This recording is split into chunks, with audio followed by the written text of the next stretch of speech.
am I going to get like an intro flight? How are we going to do this? And they're like, we would love to do that for you.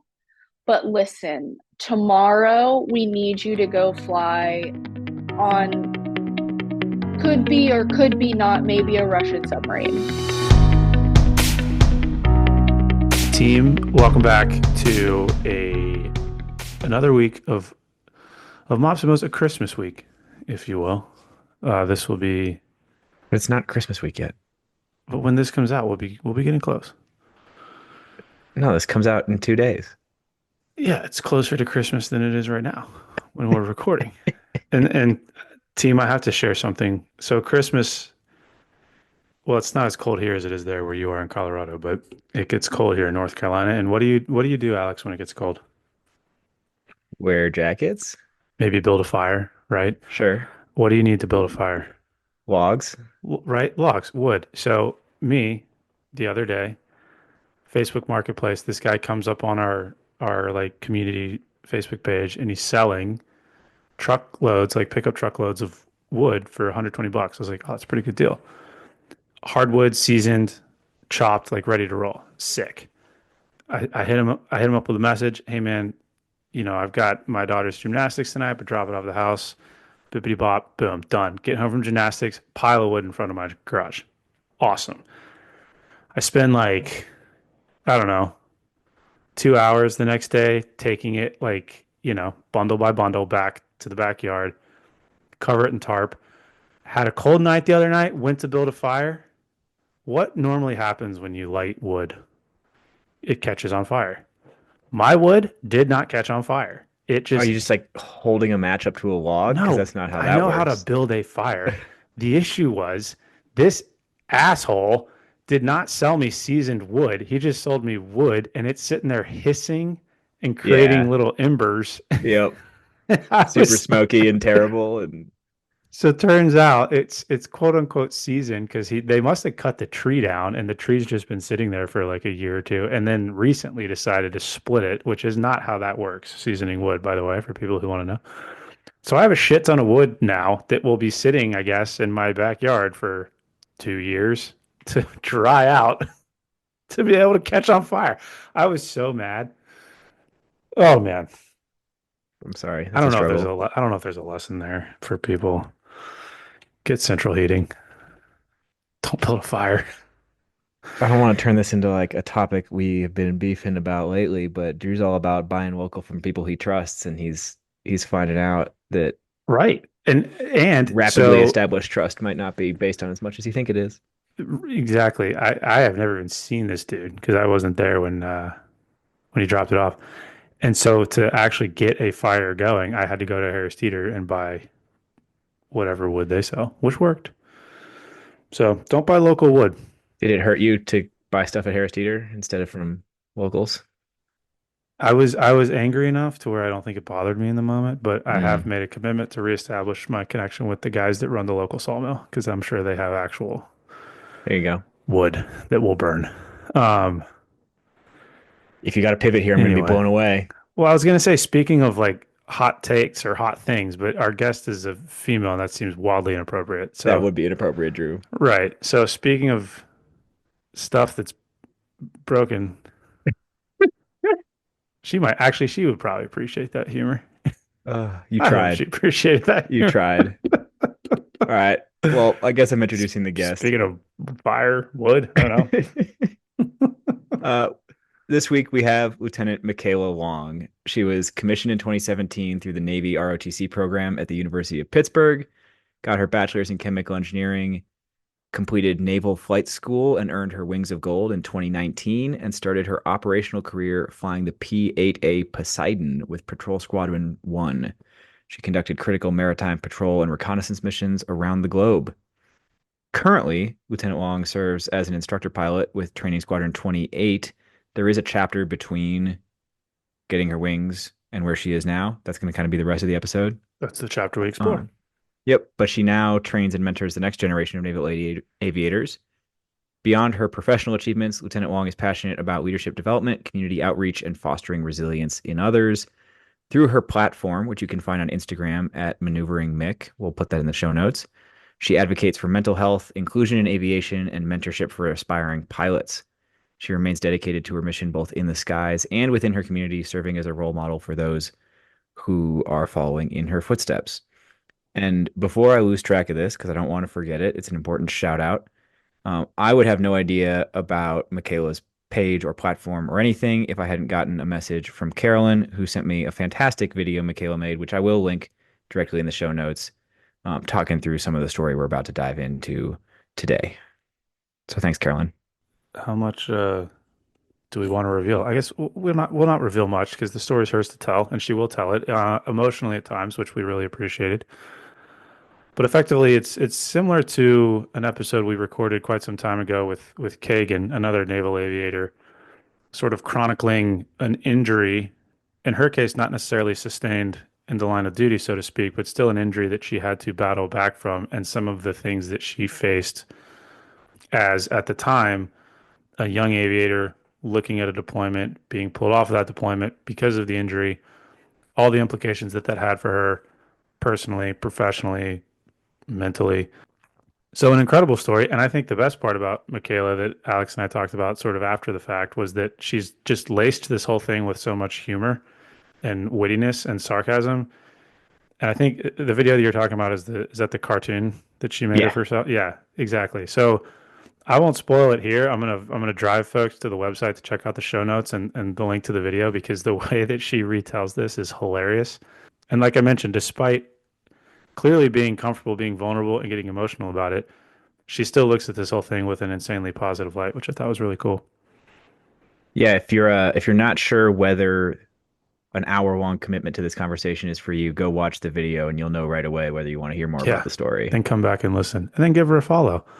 So, Michaela, I mean, congrats on your first podcast episode. This was a lot of fun. Thanks again for coming on. And for the rest of the team, enjoy.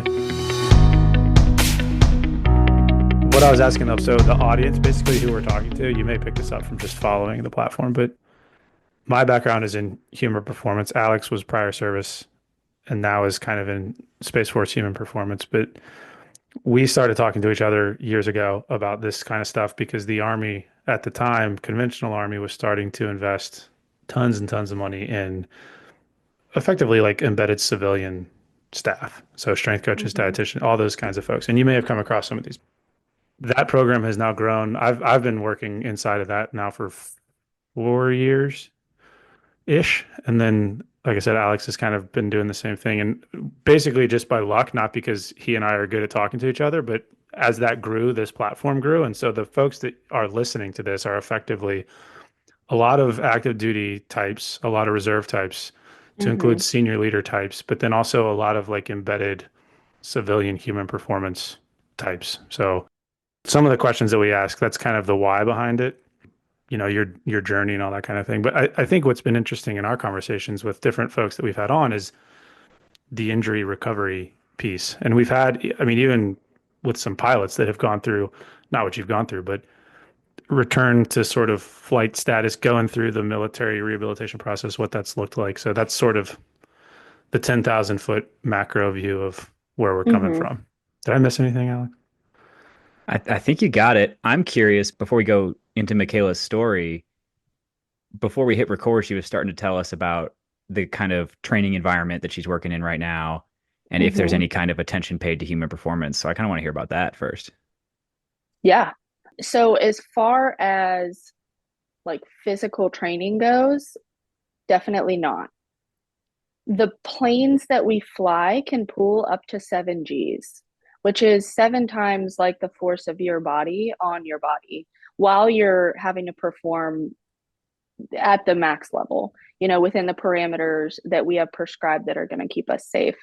So it's something that we at the instructor level will definitely harp, but also it's the first thing that goes for people when the priorities are studying their maneuvers for the next event, studying their procedures, working on their radio calls, because when you're first starting, everything is so new to you that the brain can only absorb so much at a time. And I think that there is a huge lack of infrastructure, especially like on our base in particular. The main gym has been under construction and closed for the last 8 months I've been here, and I think longer than that. And so right now, like the only gym infrastructure we have on base is actually they took some of the machines from the old gym and put them in kind of a basketball type area.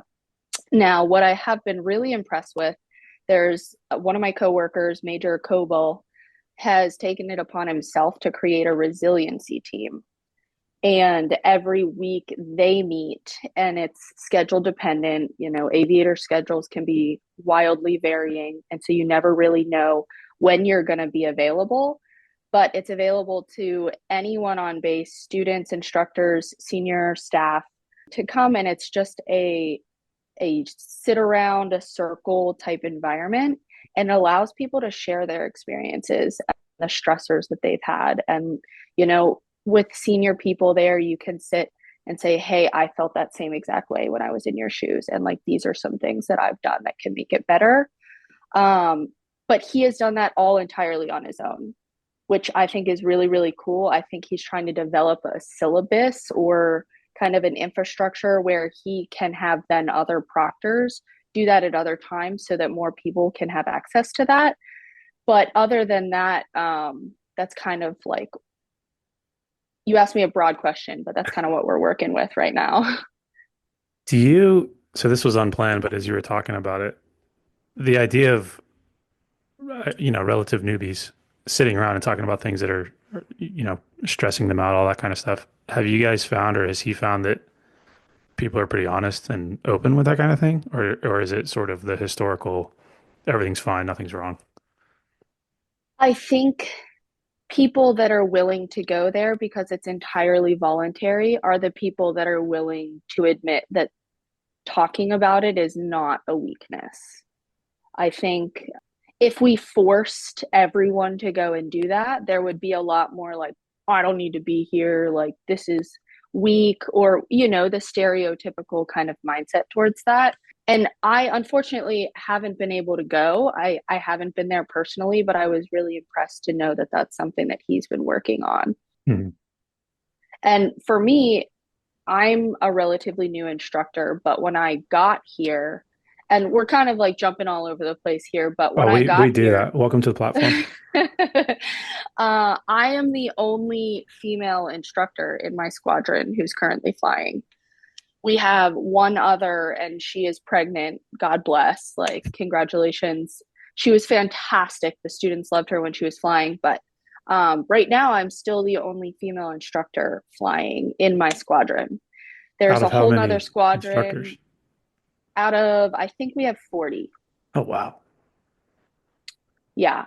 And that's something, I mean, in my old squadron, when I was operational doing in the fleet stuff, for a while, I was the only female pilot too. And we had a wardroom of 60 people there. And so, like, when you think of 2024, at least in my opinion, I'm like, oh, there's more than that. And when there's still not, that's kind of shocking to me. So, when I got here, I made it my mission as well. And between my page and how I choose to live my life, I want to be a resource and a mentor for those that didn't have or don't have access to that very much, because there's only one of me, Hmm. and there's, you know, plenty more students than that. So I started a female mentorship kind of ability to get people together, and we've had one meeting so far, and I got 6 female instructors from all different platforms to come, and I think there were like 35 to 40 female students there, which I Nice. know does not sound like a lot, but that was probably 80% of the female aviator population in Corpus Christi area. So Wow. we're doing work. I think it's getting better, and it's because like individual people are trying to make there be more resources. You alluded there to some things I think we're going to come back to later in the episode. Like you asked about human performance stuff and you started talking about like resilience and other factors. And we are abundantly aware that physical fitness is not the only or even the primary component of human performance. It's just the easiest Yeah. to measure. but I do have to ask about it, and we're going to work our way towards you telling the story of your injury. But before we get there, I do want to know because you talked about the demands of pulling multiple G's and things like that. What did your fitness regime, routine, whatever you want to call it, look like before you were injured? Yeah, so I think like most people that grew up athletic or in the fitness realm have evolved throughout my time as an adult. So when I was younger, I played soccer, swimming, track and field, so more like cardio type environment. And then when I was much younger, I was a internationally ranked competitive jump roper, which is Whoa, wait. way out in left field there. How does, wait a sec. How do you become internationally ranked as a jump rope? Like singles or whatever? Like, I don't even know what That's you the call it. same reaction I think most people in life have. Yes. There's so many things you can do. So singles, there's speed jumping, there's routines, there's double dutch, there's pairs, it's actually incredible. Go Google some of just Google like competitive jump rope and your mind will be blown. Some of the best athletes I've ever known have been jump ropers because the cardio is through the roof and you're doing full gymnastics while you're doing in a jump rope. So very, very crazy. But that's so getting back to I where have I so was, many I jump guess. rope questions. I'm not going to allow myself to do it. I'm not going to do it. I'm actually happy to answer Well, whatever we about will that. get there. I'm Okay, making a note. perfect. He's like putting a pin in that. Jump rope. Okay. Uh, yeah, so grew up kind of more cardio environment, but I had a fantastic, my jump rope coach was fantastic.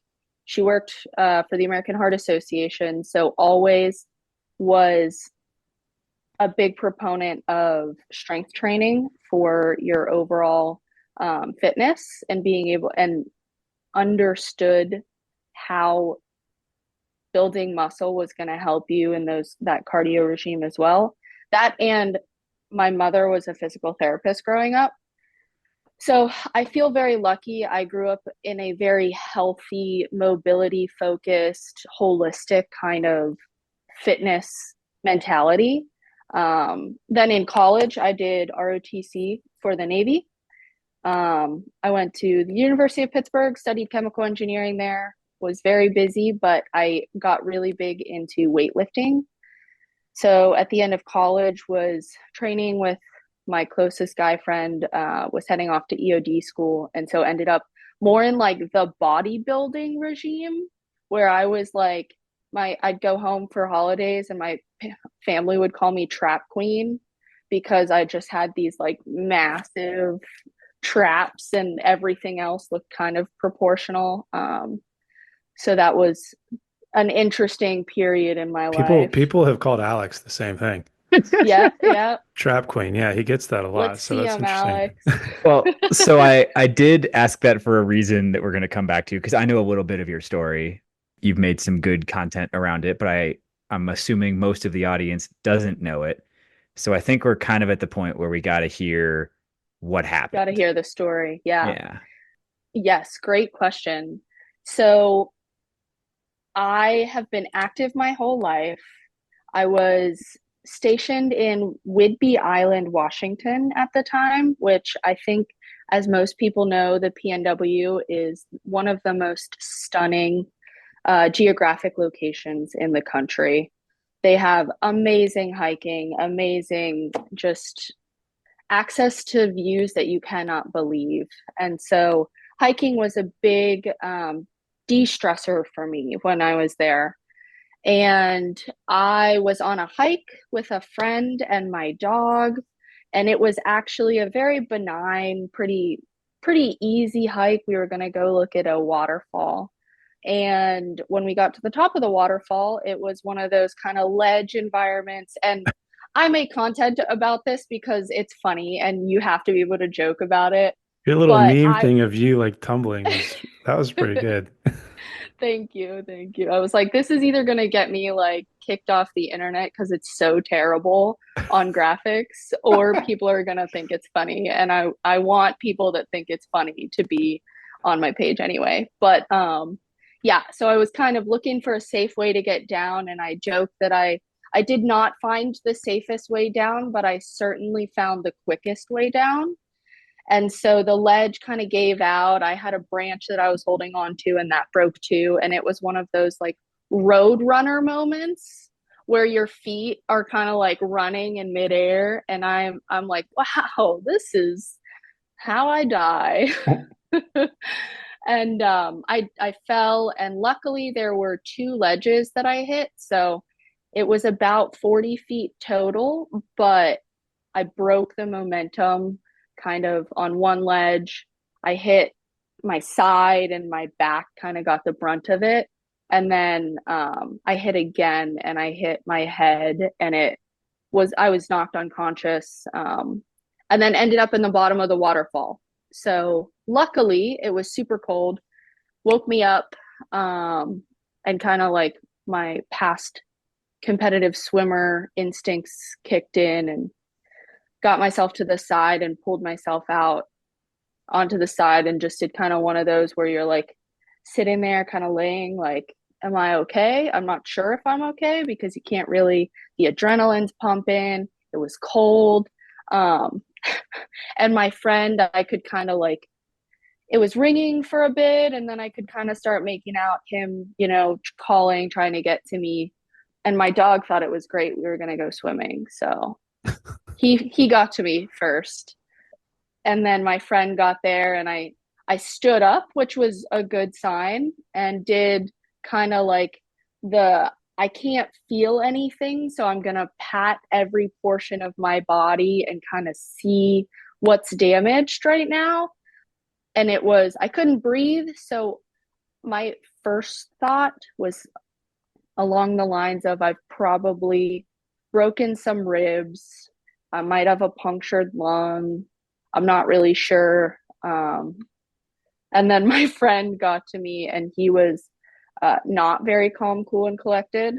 And the only thing he could really think to say was, I can see your brain. Oh, no. And so I go to touch it, because that's, I guess, what you do. And I'm noticing blood, and it wasn't my brain. I just had a cut on my head, and it was okay. But where we were, unfortunately, there was no cell service. There was nobody else on the trails. And I had actually lost my phone in the waterfall anyway. So it was one of those where it was like, well, luckily my legs are fine. What are we going to do now? Like, nobody's coming. And this was a couple years ago. So it was before all iPhones kind of having satellite phone and ability to get rescued. So I was like, all right, buddy, I need you to calm down, because we got to hike out right now. I like that you're telling him to calm down in this moment. Poor guy. I think he was more traumatized, because he actually did watch me fall. Like, yes, it was me, but he watched it, which I think is pretty traumatizing. So, but it was okay. We started working our way out. My dog's running around thinking, having a great time. And it was a couple miles, but not too bad. But I was hurting pretty bad by the time we got back out of there. And we get to the car, and I'm soaking wet. And I think I was starting to like go into shock, maybe a little bit of like pre hypothermia type adrenaline, you know, crazy stuff happens when crazy stuff happens. And my poor friend, he was having the worst day of his life, because I was like, this is a bad day, but it's a good day for you, because I need you to help me get these clothes off. And he's trying to be so respectful, and I'm like, dude, it's fine. Like, get the clothes off. So we strip down, I throw a jacket on, we get in the car, and I'm like, I've got other bad news. And he's like, what's that? I'm like, I need you to call my dad. Nope. And he's like, all right, all right. And so we start heading towards the ER, and we get there, and it's still COVID. So Mm. nobody can go into the ER with me. And I go in, and they, I'm in pain, so I'm getting morphine just kind of like on a drip. And you get a little loopy when that's happening. I go and get an MRI because we're still like not really sure what all is damaged. And no one was in there with me to kind of temper expectations. But after the MRI, the doctor comes back and he's looking at the scan and he's looking at me and he's looking at the scan. And he's like, ma'am, respectfully, like, do you lift weights? And I was like, oh, do you think I'm strong? I'm like high as a kite, thinking he's, I don't know, hitting on me in the ER. And he was like, no, respectfully, like the muscle around your spinal cord just saved your life or prevented you from being paralyzed. Like you have a broken back in your thoracic spine. And I was like, damn, those deadlifts really paid off or something, snarky. So yeah, I ended up having a broken thoracic spine and a concussion. They sent some cute blonde nurse in with a staple gun and she just kind of stapled up my head and they sent me on my way. So that was the fall story. Wait, they just sent you on your way with a broken back? Yeah, it was crazy. I like shuffled my way out of there. There was no surgery. There was no, just No, like, so see this is ya. the crazy, crazy part. Yeah, so broken back.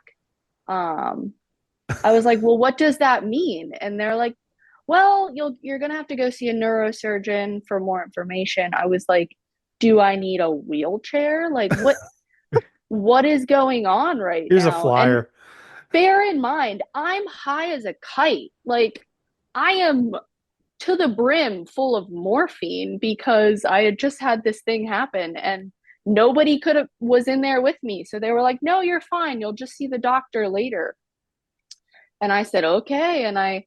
And another like side funny story here is I didn't have any dry clothes. So we sent my poor guy friend to Target to get me clothes.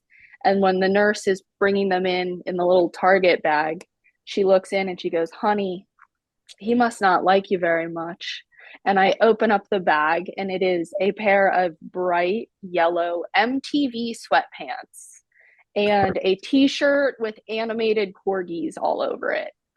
And so just picture this girl just broke her back. She was wet, so her hair is insane. She's walking out like an old grandma and she's in this corgi t-shirt and bright yellow sweatpants and I'm like shuffling out of the ER and like my two guy friends are standing there because we called someone to come get my dog and they're like the looks, I wish I had a video of their faces because it was both immense concern and also they were trying to not laugh because it was probably one of the funniest things they've ever seen. So they just sent you on your way. Yeah, yeah. And I went home that night With a broken back that, had you with, not lifted weights, would have killed you. I mean, he might have been being dramatic, but yes, yeah. So what did, and like expound on this as much as you want, but like what did recovery from that look like? Yeah, so this was the other crazy thing is I was so lucky. So I went to the neurosurgeon shortly after that, in the next couple days, and they took some more X-rays, and I was like, you don't know what it means when they say you have a broken back. And so I had a compression fracture, which was the best case scenario. Like the bones essentially just crunched a little bit. And the neurosurgeon again was like, if you were less active, if you had less muscle around your core, I would probably have you in a turtle brace. So something that would stabilize the spine in order for it to recover long enough to be stable enough to, not in like slip a disc or do some further form of damage. But he said, based on where it was kind of at the point on my thoracic spine, which, if you can imagine, is kind of between the shoulder blades and a little bit lower than where they're closest together, that's the most stabilized by the ribs. So I did not need a brace. I didn't need surgery. I just had to be careful, essentially.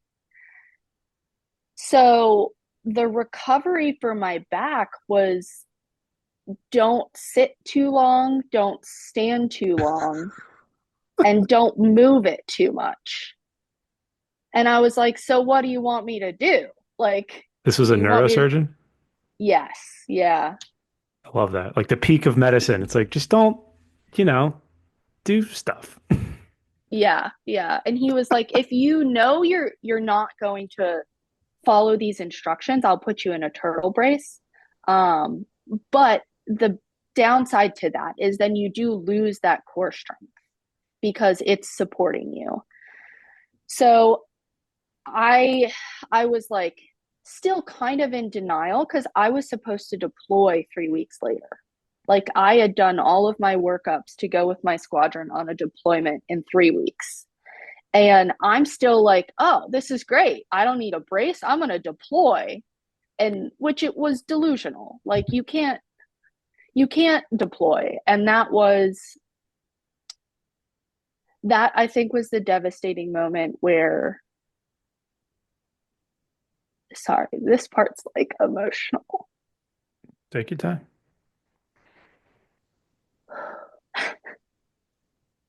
Yeah. So I came home from one of those first neurosurgeon meetings and I was kind of I was packing like my bags to go because it just hadn't really like hit me yet. And I had a friend essentially like stopped me, sat me down and was like, Michaela, you're not deploying and you might never fly again.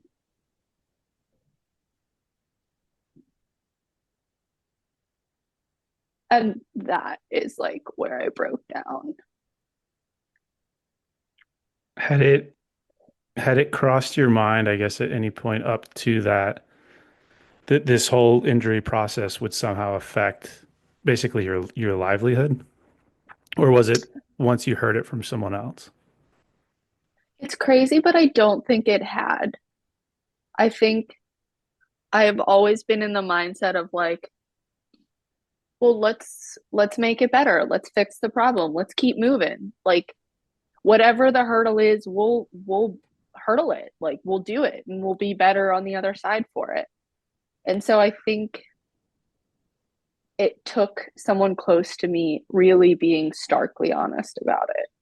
Because I mean, now looking back, of course,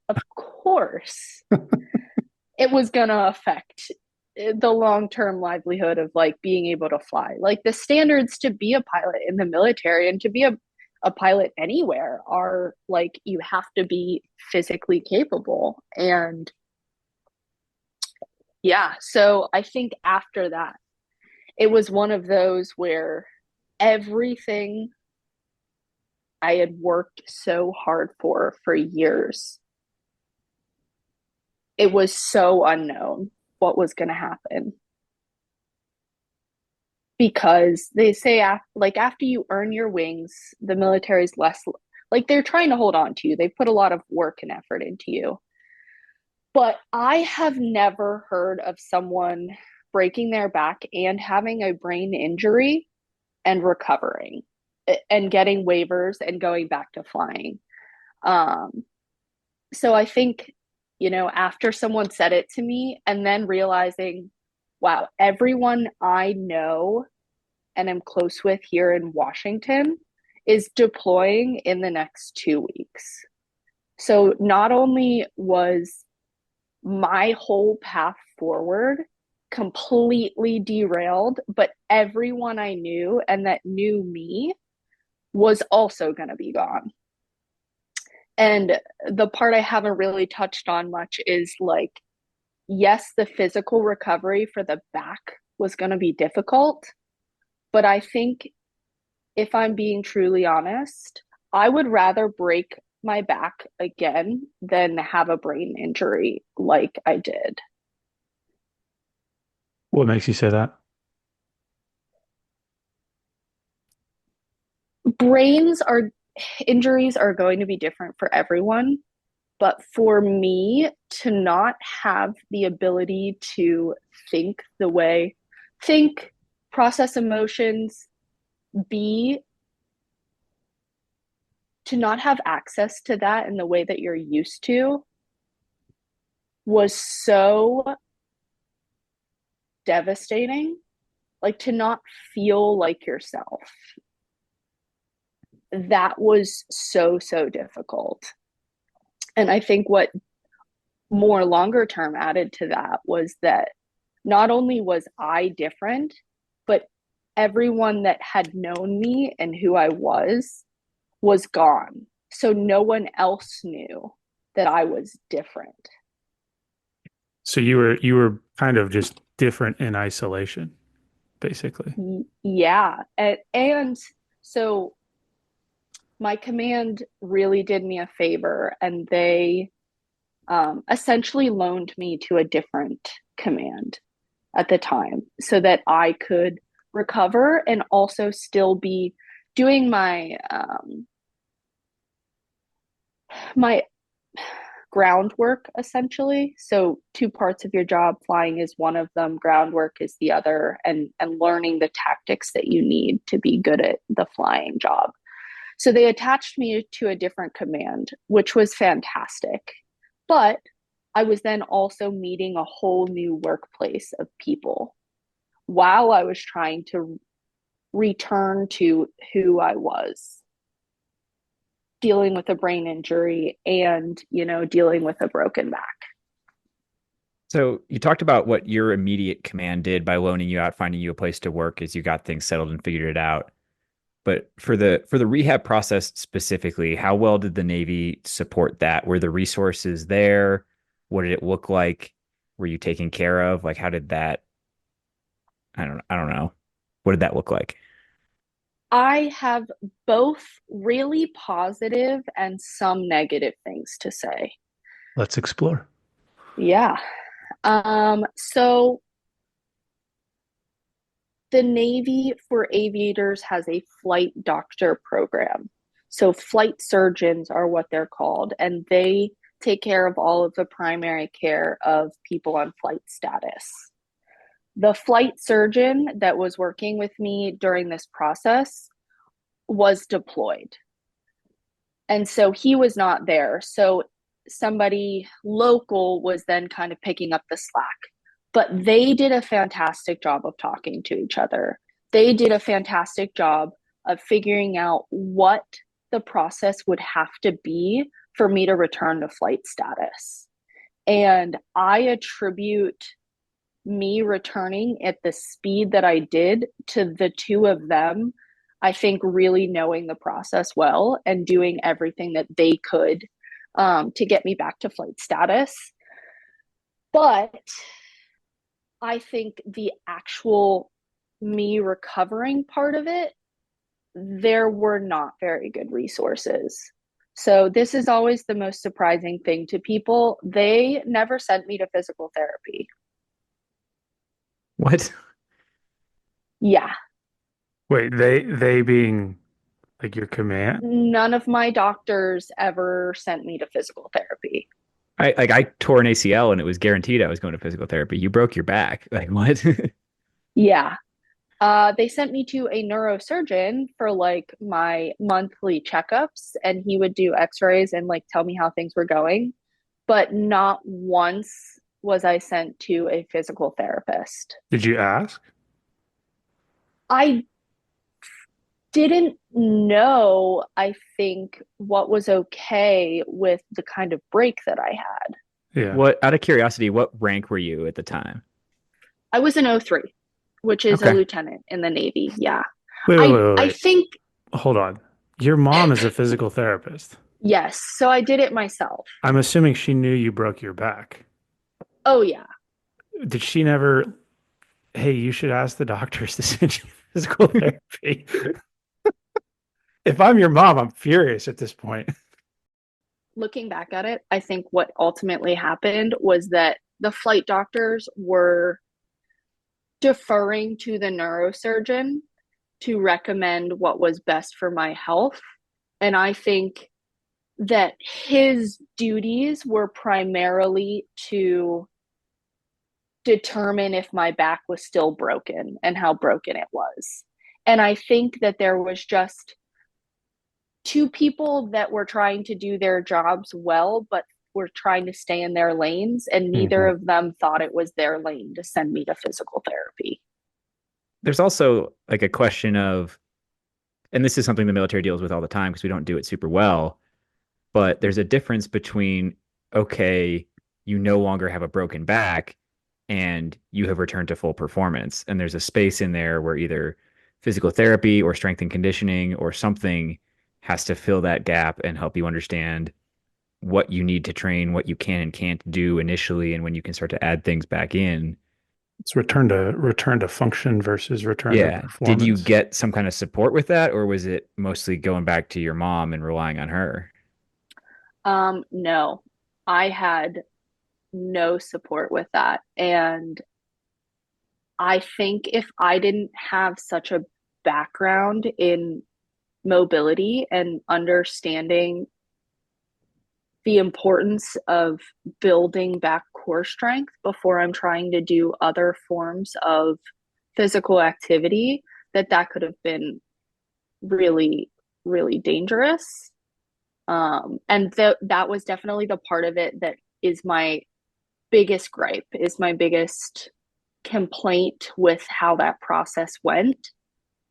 I think my mindset then as well, though, you have to consider like I didn't want to bring too much up as far as complaints because I was worried that that was going to negatively detract from my ability to get waivers to fly again. Mhm.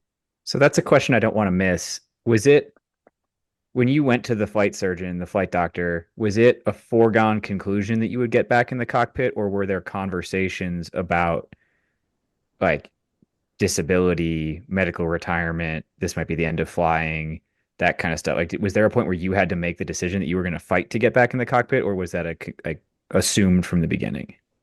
The flight doctors I worked with were fantastic in the sense that they were always like, we're going to do what we need to do to get you back there.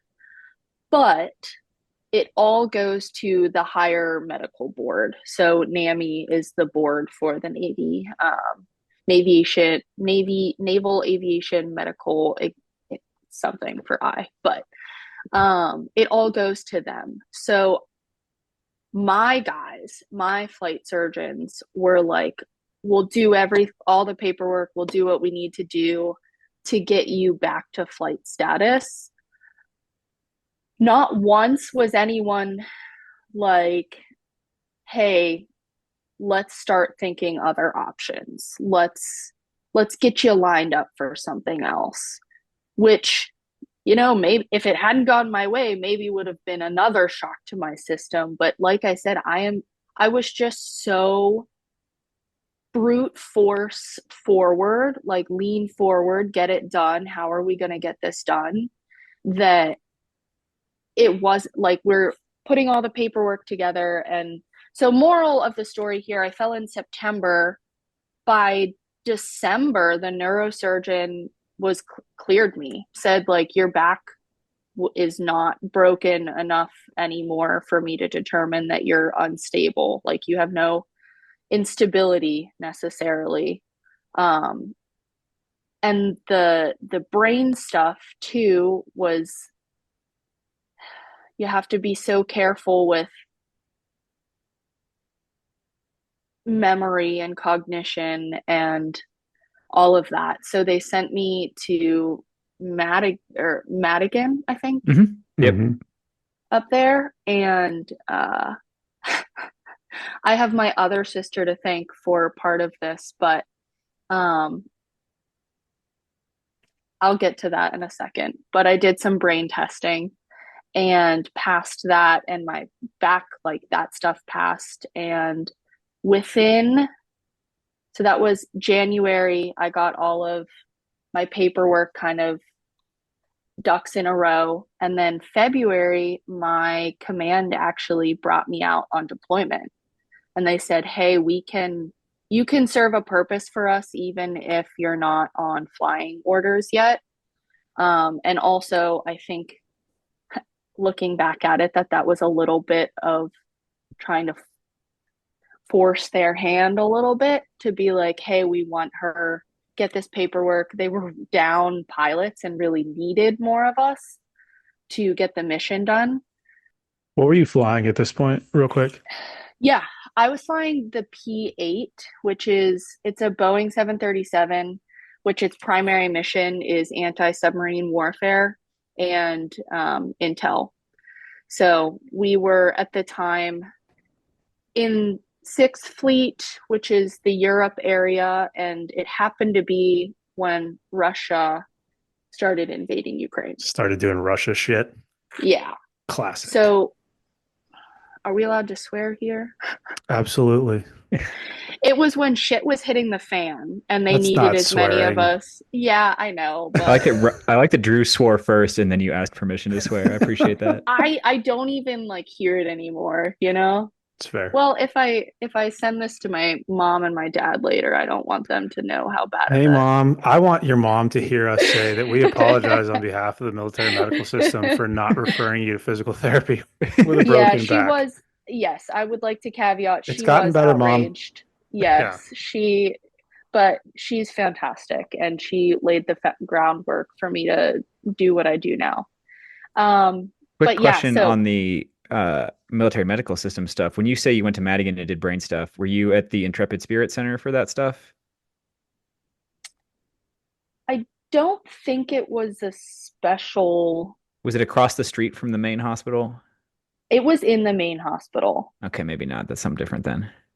And if we're still there, I will tell a quick side story. I think that I passed that brain testing because of my middle sister, and I don't think she knows this. So maybe when I send her the podcast, she'll be a little Did you bit, send her instead of you? no, I should because she's brilliant. We have to hear now why you passed because your sister. Yes. So she's an electrical engineer with a cognitive science specialty. She sent me a book. It's called Moonwalking with Einstein, and it's Heard of about this book? memory champions. So a reporter goes and investigates on memory champions. They're like, we're not all savants, we're not all super geniuses. There's just specific ways to memorize things well. And it's the mentality of memory palaces. So the human brain remembers things better if you place images, actions, build a story in a geographic place that you know well. Or you practice being able to create those stories in your brain to be able to remember things. Mm-hmm. So the first test that I took for this cognitive testing was they showed me two words on the screen, two at a time, for 20 seconds. And they just flipped. So 20 seconds, two words, 20 seconds, two more words. And it was about 60 words. And they're like, just remember as much as you can. Don't worry about it. This is stressful for people. And my sister had sent me this book years ago, and I used memory palaces all through flight school and in my flight training to memorize things that I needed to memorize. So I had practiced that skill set for years. And so they're showing me these words. And so I'm just building a story in my brain on how the words are going to interact. And the more raunchy of the story you can make it, the better your brain actually remembers it. Sorry, Mom, if you're listening to this. So I'm building this story, and then you go on, and they're like, all right, don't worry about it. We'll ask you about it later. And then you do things with puzzles, and you do things with putting other associations, all of the other brain testing. It was about 4 hours. And 2 hours in, they're like, okay, Now, can you just tell us a few of the words that we showed you at the beginning? And I said, yeah, sure. And I did all of them in the order that they had showed them to me. And I think I missed two, or I mixed them up or something. And they were like, "Oh, okay." And I was like, "Oh, we're done." And they said, "Yeah, we're about halfway through." And so we did 2 more hours of that. And at the end, they were like, "Okay, this is crazy. You might not remember any of them, but can you tell us any of the pairs of words that we showed you at the beginning of the testing?" And I was like, "Yes, I can." And I did all of them in their appropriate pairs as I was like walking through my raunchy story that I had created. And the last time I got those two right that I had missed in the middle because I was frustrated that I had missed them the first time. But I think that that was a big contributing factor to why that testing went so well for me. And I think that I don't think they were supposed to show me the letter later, but I read the letter that those test proctors had sent to my flight doctor, and they were like, Lieutenant Long is charming and blah, blah, blah, something else. And I was like, oh, this is awesome. I'll Great do this traps. any day. So, yeah, my middle sister helped me very much with getting back to flight status.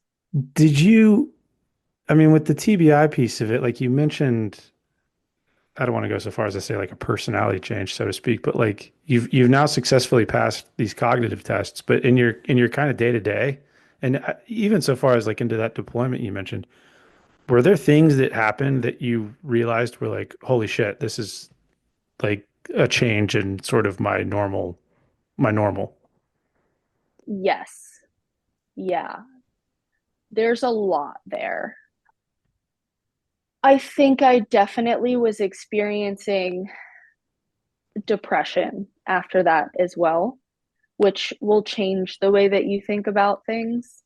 And I think, I mean, even in the hour we've been hanging out, I think you can tell I'm a pretty upbeat person, but it doesn't come easily now. I feel like after that happened, it was,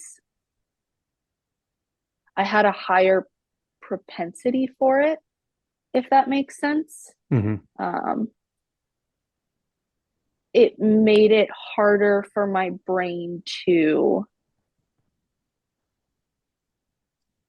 choose the positive all the time. It was easier to just get bogged down, to feel more down, if that makes sense. Yeah. Was there like a behavioral health or mental health or therapy component to your recovery? Not until much later when I had like a breakdown. Fair. Okay, this Yeah. is this And is getting ridiculous because the parallels are extreme at this point. You wouldn't know because it was over a year ago. You're the second naval aviator to come on our podcast. Doesn't mean you're the second best. You're just Of number. course, way cooler, don't worry. Yeah. mm-hmm. But Kagan Gill came on. He was a FA-18 pilot, had to eject, suffered a lot of physical injuries, also suffered a TBI, also much later after it dealt with some mental health stuff. Like Got back on flight status. really, really weird. Also got back to flight status, also like maxing the PFA afterwards and everything. But I'm curious. I'm going to ask a version of a question that Drew asked Kagan. So Drew asked Kagan, which was harder, like breaking all of your limbs or going through the VA's mental health system? And you've already said that the TBI was harder than the broken back. I'm curious if we stack next to each other the broken back and other physical injuries, the TBI in the short term, and then you say you ran into some behavioral health stuff in the longer term. Of those three, which was the hardest to overcome? I'm still overcoming the behavioral health. I I would take being physically injured any day of the week because there is a clear way forward With appropriate physical therapy. with physical therapy. Yeah. Making a note to myself to go sign myself up for There you physical therapy later. Yes, I'm happy to talk more about that. Go for it, because this is where the conversations seem to end up going. I do want to get to my punchline here, though. Yes. So all of the paperwork got in. I was out on deployment. I still could not fly. I'm sitting duty. Russia invades Ukraine. And magically, a week later, we get these letters, two waivers, medical waivers for me to go fly again. And everyone, my people there are like, yeah, let's go. This is great. And I'm like, okay, awesome. I've been prepping, but wait, now I gotta fly and it's been 7 months. Am I gonna get like an intro flight? How are we gonna do this? And they're like, we would love to do that for you, but listen, tomorrow we need you to go fly on could be or could be not maybe a Russian submarine. Like, we're not sure. You can't take off and land because you haven't done that in a while, but we need you to fly. And I was like, fuck yeah, let's go. Pretty good first flight back. So pretty cool. Yeah, that was awesome. And then I flew the rest of that deployment. I stayed a little extra with the guys that had actually babysat me while I was home. So the second flying command that I was kind of partially attached to, I stayed with them, kind of introed them to the area and was flying again. And then this is kind of where we get back into the mental health side of things because I was then so behind my peers on both flight hours and the qualification process. So the Navy only gives you 24 months to essentially become the captain of an aircraft. So what would be the equivalent of a captain in the airlines of a 737 that you're flying, but it's also you're flying military missions for that. And so I said, well, I didn't have that 7 months that I was down, so I'll have a little extra, right? And they were like, oh no, you still have 24 months. For the next 8 months after that, because I had to qualify in 8 or 9 more months, I flew 300 hours, which for those that are not pilots, I know that you probably don't have a benchmark for that, but just for a little perspective, you have to have at least 600 flight hours to qualify to become a captain of an aircraft. I had to fly 300 of those in 8 months, which means in the previous 5 months that, or 5 years that I was flying, I had only flown 300. Got a little busy there for a minute, huh? I was busy. We came home from deployment, but I was not home for more than 2 weeks at a time that for that whole 8 months. Because anytime we had a detachment, I was flying it. Anytime we were going on a like mini deployment, I was flying it because I needed the hours and I needed to upgrade. And so when you're doing that, I mean, my command was doing everything they could to get me qualified. But you're in fight or flight. Like every single day feels like you're running from a lion in the savannah. Like you're just keeping going and you're pushing and you're pushing and you're pushing. And I was coming up on that 24-month mark of having to qualify. And for the first time in my naval career, I failed a flight in my upgrading syllabus. And I had a breakdown. How do you fail a flight? Like you missed one of the things on the list? There's a lot of ways to fail a flight, but usually you're just not doing, number one, you're unsafe. Hmm. So at that point, you're being evaluated for your ability to safely operate the aircraft as the pilot in command. So the standards are going to be higher than if you're a co-pilot, if you're the second dude that's just kind of watching things while the other guy's in the bathroom. So the standards were a lot higher, as they should be, because you can't lower standards. You can't not be perfect when it comes to the safe operation of an aircraft. Hmm. So it was a combination of things. And I think at that point, I was just at such a critical level of stress that I was not taking care of myself. I was not performing at the level that I needed to be mentally because I was just so burnt. Like I just had been pushing and pushing and pushing for so many months.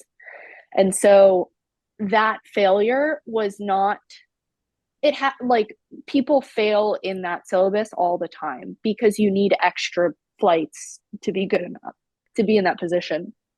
But when I sat down with my training department, I broke down and they were like, "Oh dear goodness, like we need." And somebody crying in a military environment is always going to be like, what do we do with this?" And Don't touch when it. I Don't say touch it. there was like snot, like it was a breakdown. And so at that point, it was like, I should talk to somebody. Like, I need to speak to somebody about how to manage the stress that I'm under right now. And luckily for me, again, the flight doc that I had at the time was like, yeah, no problem. Like, you're dealing with a difficult life experience. Let's send you to talk to somebody.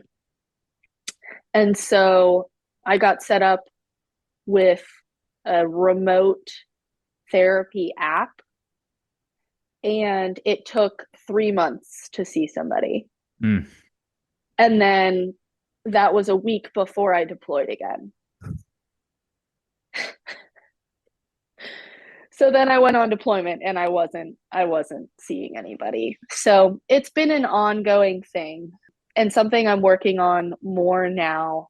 I'm not in a deploying environment anymore. And that was just last year that was happening. And now I have since moved to the training command where I'm instructing now. And it's a shore tour where you're non deploying. So you have a little bit more freedom to be able to make time for things like that.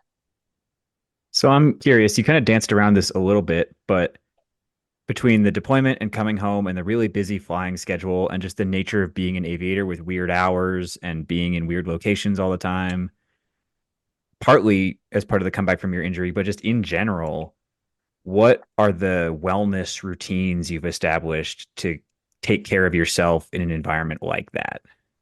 Yeah, super important. I meditate. So I try to do that daily.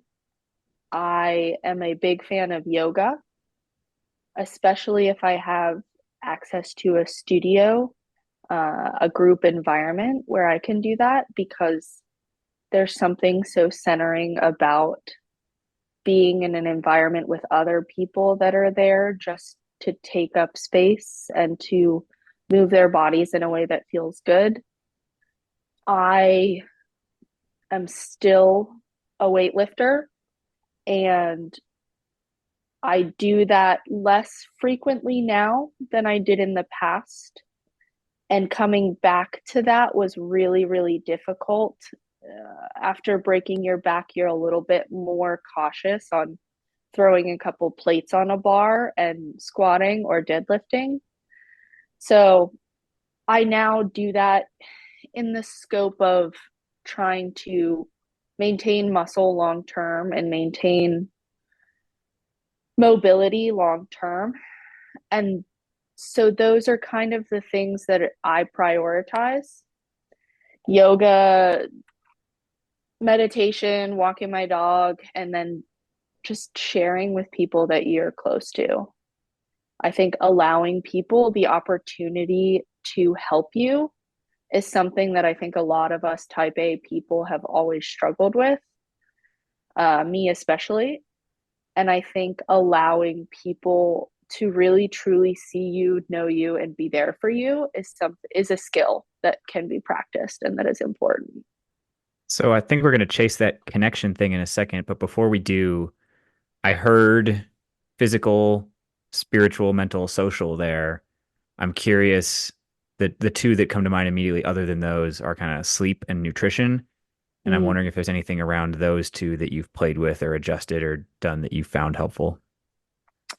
yes. I I think everyone should read the book Why We Sleep. It's so important. Do I follow all of the things that I know I should? No. But I prioritize my sleep over things of a social nature these days. Like, if I'm able to establish any form of a normal sleep schedule, that is something I will prioritize. So, getting my 8 hours, and realistically, I know that for me, myself, if I want to truly feel rested, 9 hours for several days at a time is probably better for me. I don't always have the opportunity to do that. And am I just like everyone else where sometimes I sit and scroll on my phone instead of going to bed at an appropriate time? Yes, but it is something I'm working on. That and your final one, nutrition. So I have always, I don't, I hate saying this. I've always been a very healthy eater. I've always prioritized like healthy fats and proteins and vegetables. That gets hard when you're moving around a lot. So when I first moved in April, I just got Factor, the meal delivery service, and I was doing that for a while. Just because I didn't want to have the mental load that it takes to have to plan and grocery shop and cook is was sometimes a little bit too much. But I always definitely notice my mood, my energy levels, my cognitive ability gets so much better when my nutrition is in check. And like when I'm getting my 2 servings of salmon a week and my vegetables and healthy carbs, it's a huge factor. But I mean, we're all human. And I think that your general lifestyle is built by the habits that you establish over time. So for me, it's a blend between establishing good, healthy habits and also allowing myself forgiveness if I stray from that. Like if I want to go out with my friends and have pizza on a Friday night, that's not a problem for me. If I want to eat a bowl of ice cream because I've had a student try to kill me that day, I will. I want to ask because I mean we found you through your platform and it's something you're passionate about and I want to give you the chance to sort of speak about it what obviously what drove you to create it the mission that you're trying to pursue the message you're trying to put out. I mean vulnerability has been a huge piece of that wrapped in some humor like I mentioned sort of the graphic horrible graphic of you falling off a cliff. But go crazy with it.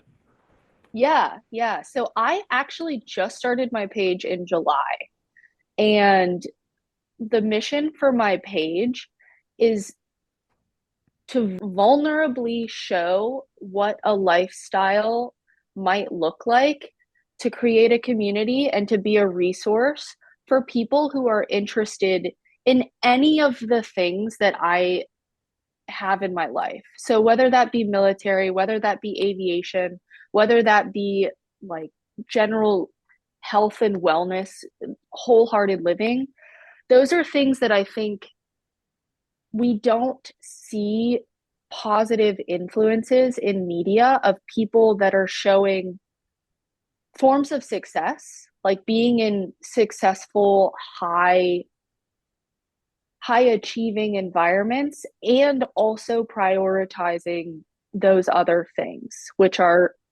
mental health and wellness and resilience. So we have to ask. This is what Alex wants to steal from me, but I won't let him. Every time we've had pilots on, we've asked about the story I behind their think we call missed sign. it once. Did we? I Shame think we on might have us. forgotten to one time. Well, we won't this time. What is your call sign? uh, my followers are gonna love you guys for this because I have not told anyone. My call sign is Hippo. This is an exclusive. you are the first to know. Hippo, it's HIIPO, which is obviously not how you spell Hippo. hippo, correct. And this was given to me by friends in my squadron. Wait, is this the real story or the fake story that you tell No, people? this is the real story, and it's kind of sad, but honestly, everything we've talked about, you will understand, and it's sad and it's funny. And is it a cool badass call sign? No, I would but disagree. It's kind of a it cool rolls off the tongue. hippo. Hippo, just Have you yeah, seen That hippo. Thing You Do? It's a What classic thing? movie with Tom Hanks. Oh no, I haven't. The band is called The Wonders. They spell it originally Oneders, and everyone calls them the Oneaters, Uh, but they say they're the Wonders. So we'll call you Hippo, there you go. spelled Hippo. But finish the story, please. Yes. Sometimes if I don't want to tell the long, sad story, I just tell people it's because I used to be really fat. And I enjoy when they're like, which is like That's the maybe a short, little bit, sad story. it's a little bit mean of me, but I have to bring a little bit of joy into my daily life. But Hippo stands for happy in Instagram posts only be- because I was depressed. These were people that knew what you were going through. These were my closest confidants that I was like, don't tell anyone I'm depressed. It'll be a bad day. And they'll be like, you know what? If this tells you anything about the aviation community, they were like, this would be hilarious. Let's make it your call sign.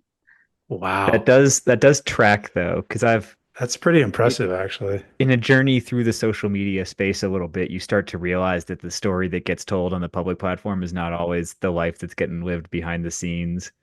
I think there's the classic meme of like when the fall photo shoot drops, you know the relationship is in shambles. And I've started to realize that like I have some friends who like over the years have kind of disappeared from social media, and those tend to be the happiest people I know. Hey, So there you there's go. layers to this. I'm quite happy. I'm not good at social media. You're really obsessed with social media, but you're pretty happy. I'm a genuinely pretty happy person. I have a slightly toxic I relationship have with my social media. moments. It's fine. Me too, but you got to set your good boundaries and you got to be happy somewhere, right? But I mean, There you I'm go. wondering about just because we're on the topic of social media and mental health. Drew certainly knows this. I've talked about this on the podcast. It's not secret at all or anything, but for most of the history of the page, I answered every single message I received. And sometimes I just liked the message or said heck yeah or whatever, like not a real response, but I at least read and somehow responded to every single message I received. Alex loves an Instagram fight. And there was certainly a tipping point where that became mentally unhealthy. I'm curious about how you set boundaries around oh running my your God, page. do I have a story about that? So this is also an exclusive, and I want to do a reel about this Wow. because you guys are really getting the scoop here. Also, you're Raw. my first podcast, for the record. A lot of firsts. So I just was saying this to a friend the other day. I have been on social media for years, but I have had a private Instagram where I only accept my friends Hmm. or people that I know. And my algorithm was so wholesome. I There were dogs and like Tank's good news, like Hmm. just cute, like just really super cute. And when I would open a comment section, it would be all of the positive comments. Like even on the most cringy videos, it would be the like, you go girl, like you got it. And I'm like, you know what? People are great. This is this is amazing. And And then I she was like, created a public page. let me add to this with my public page. And I open my public page and I'm like, what the fuck is this? And I Oh posted a man. reel, I think 2 weeks ago, and I did not even think that this would be a big deal. And I said, I was like, when you find out that only 6% of commercial pilots are are female and 8% of military pilots are female. And it was me being like, "Oh, that's crazy." And then I in my caption I talk about like why that might be and like how we can open doors for the next generation of women to become pilots. And when I say I have never seen the types of comments that I Mm-hmm. was getting on this, Mm-hmm. there are like 900 comments of men being like, well, that's why it's safer to fly than to drive. Or like, why don't you go make me a sandwich? There is a reoccurring theme. This has come up on here Every before. high achieving woman we've talked to on here has had the same story, which is that if you sort of pursue excellence, it's like dudes that are just saying dumb shit. And also, Alex and I have been accused of what was it again? White knighting. I can't believe I don't remember what the comment was, but apparently it is hypocritical for us to both encourage fitness but also support women in the military. Like somehow that is So we're trying apparently to do in better. conflict. Mm, To be clear to the audience, we don't think that's in conflict. Like I think that's as simple as that. Those two things can exist next to each other and be great. yeah, Um, yeah. oh, my most outrageous experience with it. So like I'm a dude in the military who runs a military oriented fitness social media page.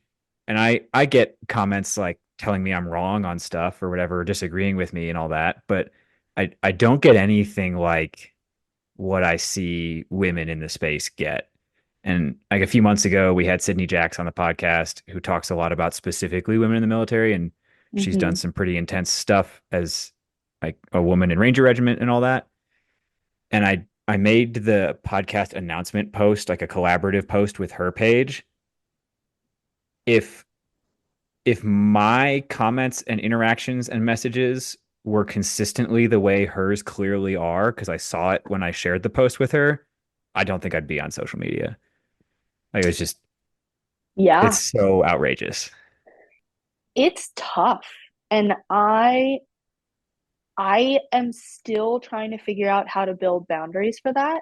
And this is maybe not the right answer, but if it's I have tried engaging and nobody is going to change their opinion based on what I say in my comment section. So the way that the mentality I am now taking towards it is if someone is literally saying, bitch, go make me a sandwich, you're going to get blocked because you're not looking for respectful discourse Mm-hmm. in the page. If somebody has a point that's maybe not one that I agree with, but I feel like they brought forth respectfully or in a way that at least I can respond in a way that if other people see it, it will add to the mission I'm supporting, then I will engage. And depending on like that interaction, I will block that too. I I need to set specific times where I will open it Mm-hmm. because since that one post that kind of went very like negatively viral in the like Oh yeah. man thumping type of realm, I don't even know what side of social media that's called. Um Man I have thumping. had to because if I open it up at like a random time before I'm going into brief with a student, I will be like Yeah. fired up It gets about in your it. head. Like you're It having the gets in fight your head in your mind. I've been there. and it makes me lose faith in humanity a little bit. I've And had nights like, where it was hard to fall asleep. Like I would see a comment, I would decide not to respond to that comment, like be the bigger person, walk away. This fight's not mm-hmm, worth having. mm-hmm, And then I'd lie down in bed and I would just have the fight in my head. Like yes, uh, yes. And Drew's gotten to watch my journey. My original mindset, like the way I approached everything from the beginning was I attend every fight I am invited to. Like that was absolutely how I operated. He does It it was with kind me of too. fun. I don't send him things anymore because Uh, he fights me about What them. what are you talking about, Drew? We got in a fight like 2 days ago He because he doesn't sent like me raw something. milk. This We're fighting about raw conversation for milk. another day. fair I enough. know. That one 2 days ago wasn't even really I raw know. I'm milk. kidding. Anyway, I'm kidding. but I had to gradually progress towards much more of a post and ghost kind of approach of like Mm-hmm. some comments like the message I generally get messages that are mostly worth engaging with. Comments, it's rarer that they deserve a response. Like especially when something gets really popular and like people that don't follow your page are starting to see it, that's when Mm-hmm. you get the really out of pocket, not okay, don't deserve a response kind of comments. And it's just better to not engage with that. Yeah. I think I learned that the hard way a little bit because I was a little snarky with some of those comments. I'm not gonna lie. I Hmm. was like, why don't you read some of the info and try to expand your worldview a little bit, bud? Because I was just like, That's your level of pretty snarky. You're being yes. nice. Plus, Well, and I was like, yeah, I feel like that's not bad. There was a military meme page that found it and like commented something. And I went and looked at some of their memes, and it was like so off-putting, the Hmm. things that they were putting out in general. So I was like, you know what? I will respond to their comment and like I'm not going to engage here. So I responded and then I blocked them Hmm. because I'm not trying to, like, I just don't want to. Well, actually, they posted a comment and then I look at their page and they had created multiple memes about me of like screen recording my account. And it was just like, it was so reactionary. And what was interesting about it, why I had chose to engage in the first place, is because their bio was talking about supporting mental health and like anti-suicide for the military.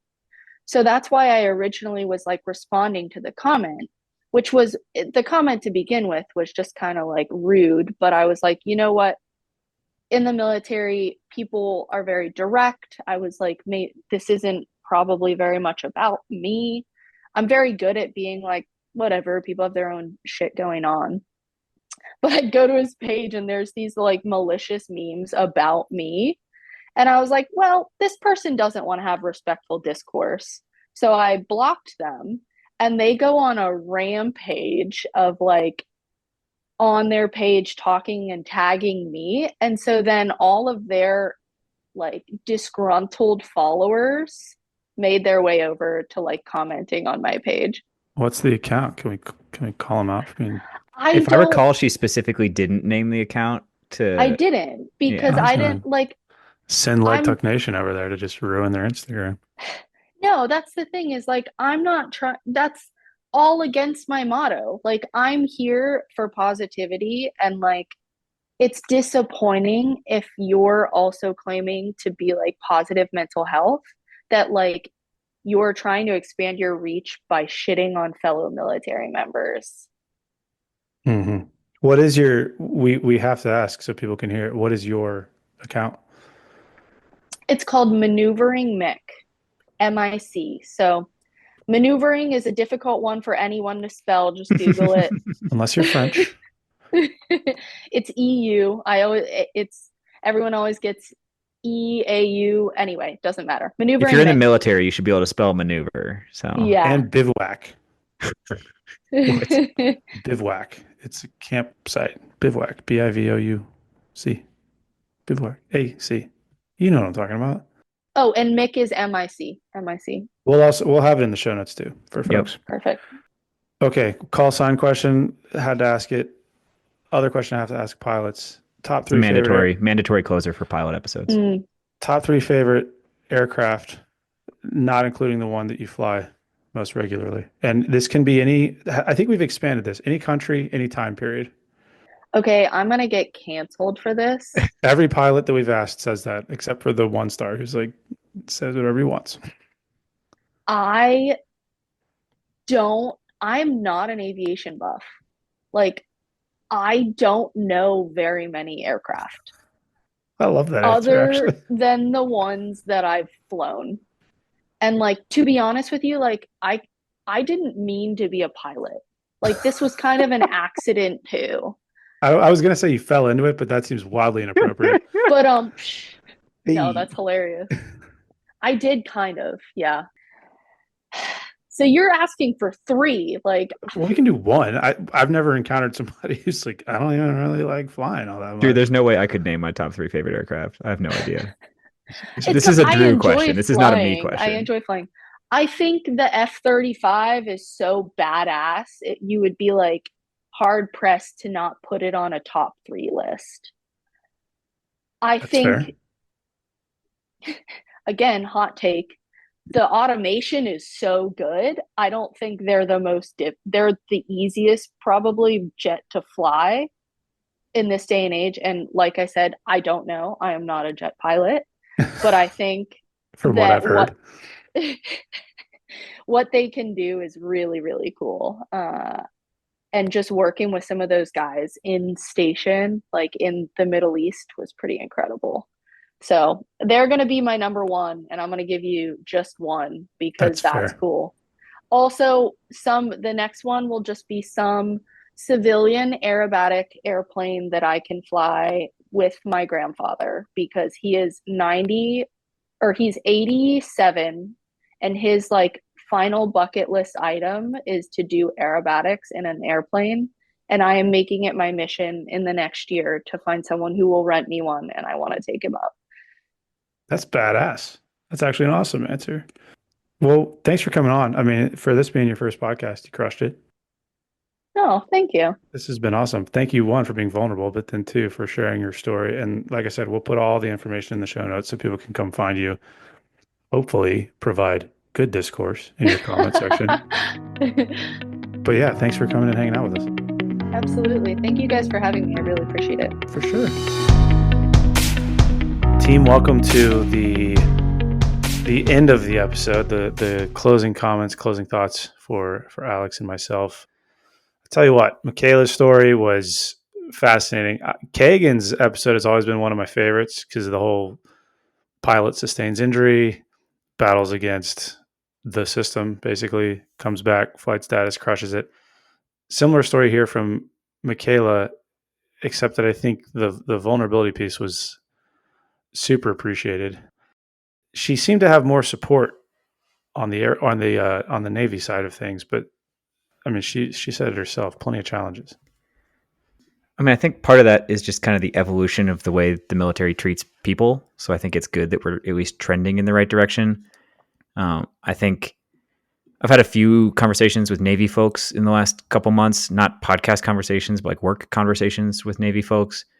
And there is desire there, including at the senior leader level, to build some kind of human performance program for the Navy, but they're still in the stage of figuring out what that might look like. So if you're out there like complaining that you don't have an embedded staff of human performance and strength and mental health and nutrition and all that stuff, know that the entire Navy is not there yet, including the pilot community. I would say especially the pilot community. I mean, I know like the SEALs have it, obviously, but Yeah, special operations does, but yeah, we're only just seeing it in like the fighter community, much less the non-fighter aircraft community. So I'm still hung up on the fact that she didn't get referred to physical therapy for a broken back, but you know, I think we expressed pretty our wild.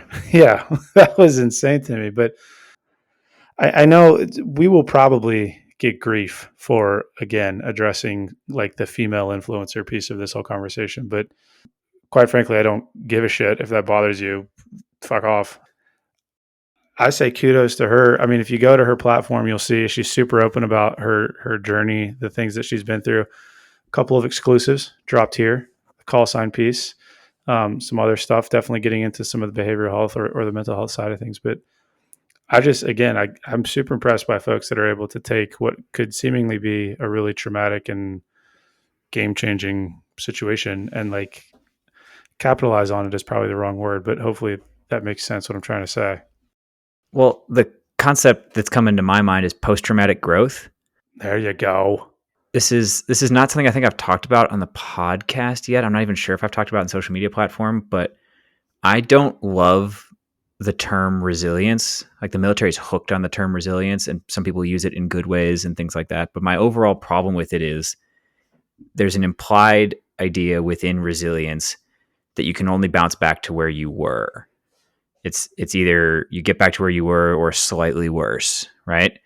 And like there's a difference between humans and machines. Machines, when you use them, they gradually wear out. Humans, when you use them, if you dose it appropriately, if you stress it appropriately, it comes out the other end stronger than it was before. And I don't know what the right word for that is, but post-traumatic growth gets at it a little bit. And I think Michaela is an awesome example of a situation that you can let break you, but instead you use it to make yourself stronger and more capable. And in her case, using it to help others. Perfect. Couldn't have said it better myself. So yeah, give her a follow her story. Had a great time hanging out with her and her first podcast. So kudos to her. You will certainly be hearing more of her in the future. So thanks for stopping by this week. We'll see you guys next week. Hey, Alex, let's cover our ass real quick. Oh, great idea, Drew. All right, guys. The views and opinions expressed in this program are those of the speakers and do not necessarily reflect the views or positions of any entities they represent. Thanks for tuning into this week's episode. Before you go, please rate and review the pod on the listening platform of your choice. You can also visit us on our website at www.mopsinmos.com. That's mops, the letter N, mos.com. You can check out the library of podcast episodes, our latest blog entries, any helpful resources, and also sign up for our newsletter. Drew nailed it. Just to underline a couple of things, the podcast entries have in-depth show notes on the website. So if you missed anything or you want to read any of the research we talk about, it is all there. You can, at the bottom of the website, sign up with your email and receive future updates from us. The blog posts go a little bit more in depth in kind of written form on a couple of topics we get questions about all the time. But most importantly, I just want to ask all you guys, our best way the word gets out is absolutely word of mouth. So tell your friends, tell the people you work with, anybody you think would find it useful. Thanks for spreading the word. If you have any questions or comments, feel free to shoot us an email at either Drew or Alex at mopsinmos.com. Or there's a contact form on the website.